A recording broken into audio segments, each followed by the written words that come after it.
ป้า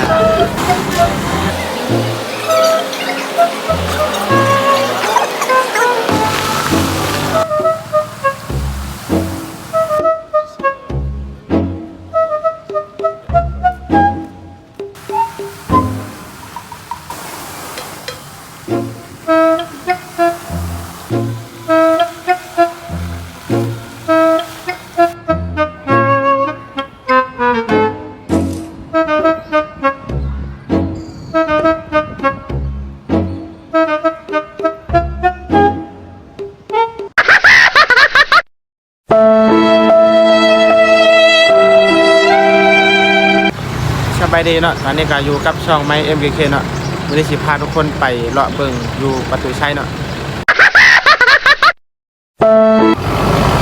แถวตลาดเก่า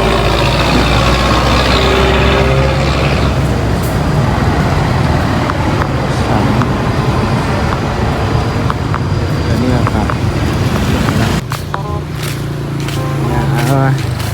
ต้องไปเถอะ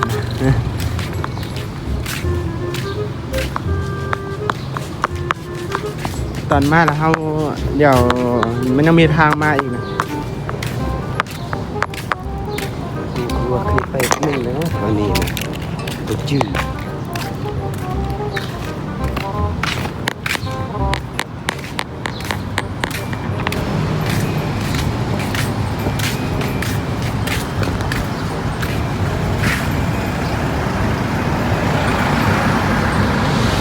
ทำอย่างไปครับภาพไปเลิศนะครับ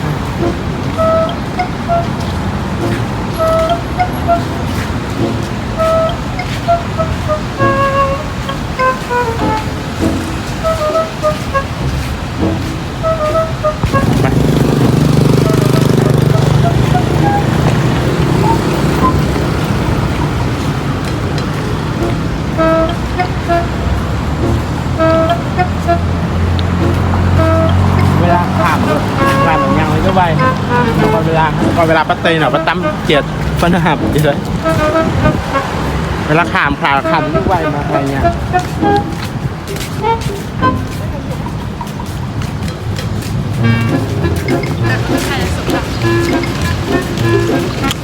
โอ้เด็ด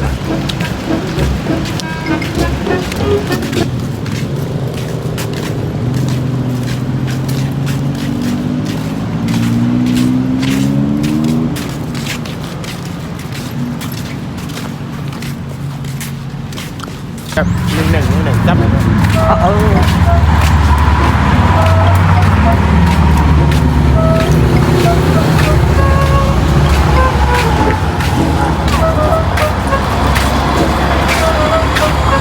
ไปใส่แล้วมึงเป็นประธานครับ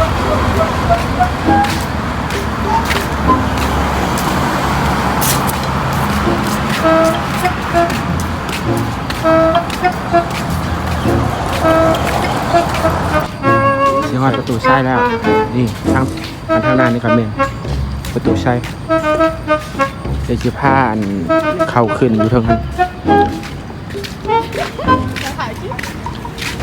เอ้ยหอดแล้ว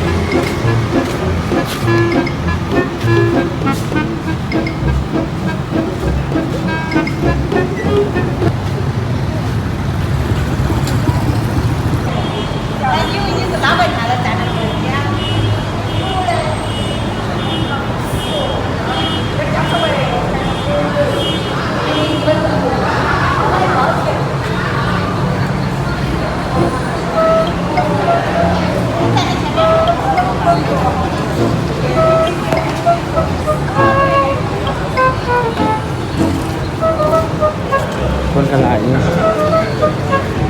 ไปปะคนหลังเวลาอยู่ทางอันขึ้นอะไรเขาอัดตัวนี่ครับตัวขึ้นไป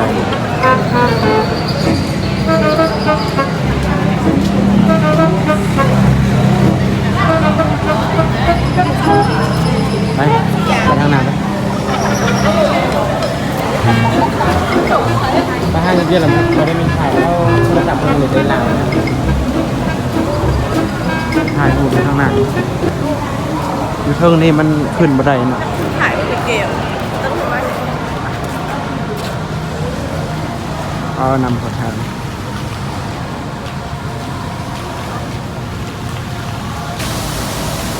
เอานำเลยมันก็ย่างเลยเอานำเลยตอนนี้เนาะเดี๋ยวเฮาสิพาทุกคนมาเบิ่งนำขึ้นเนาะได้นะเป็นกล้องดูถ่ายอยู่มึงกระทายให้มันได้หมดเลยใช่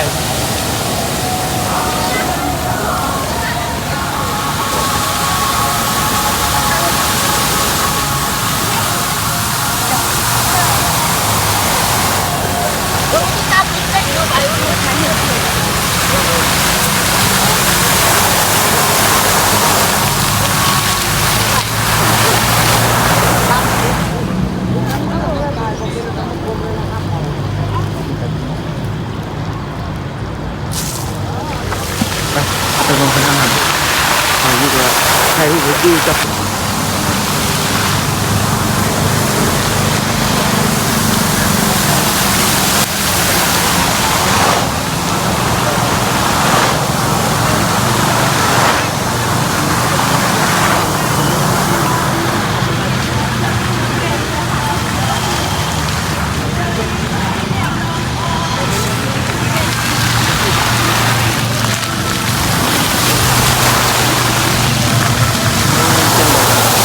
ผ้าสิ่งได้เวลามันกินแบบเบิ่งกันแบบใคร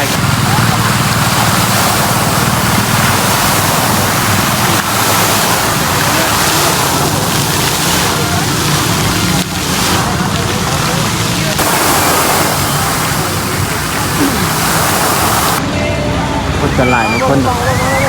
มาถ่ายหูตลาดเนี่ยเขาถ่ายอยู่ฝั่งนี้กินกัน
แดดว่ะ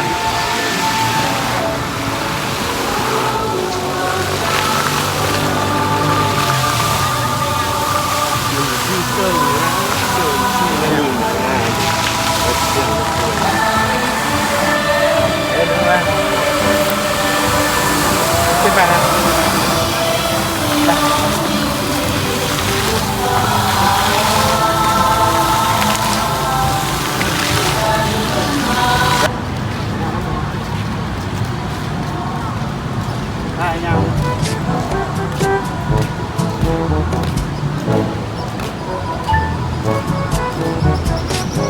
เสียงซ้ำนี่นะแบบว่าให้มันแดดเนาะถ่ายมันงามเนาะเข้าไปถ่ายปลาเลยปลา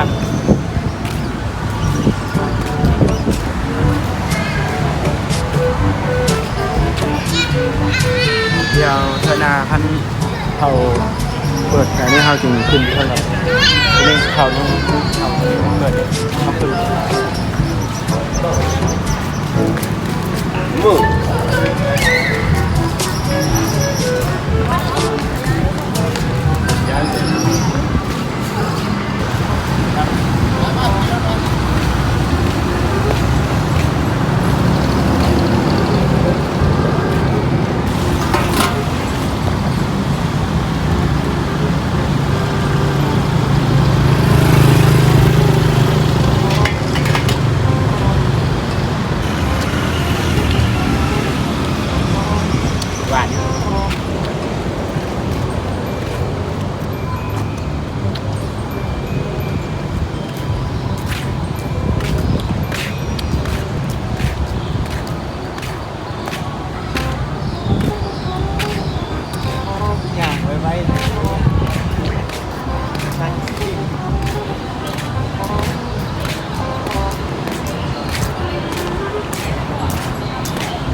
ก็ย่างไปก่อนไหม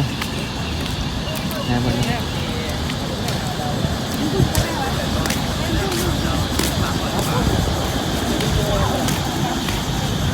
ยังผมเดี๋ยวมันมีงูว่าเห็นงานอยู่เนาะมันแบบ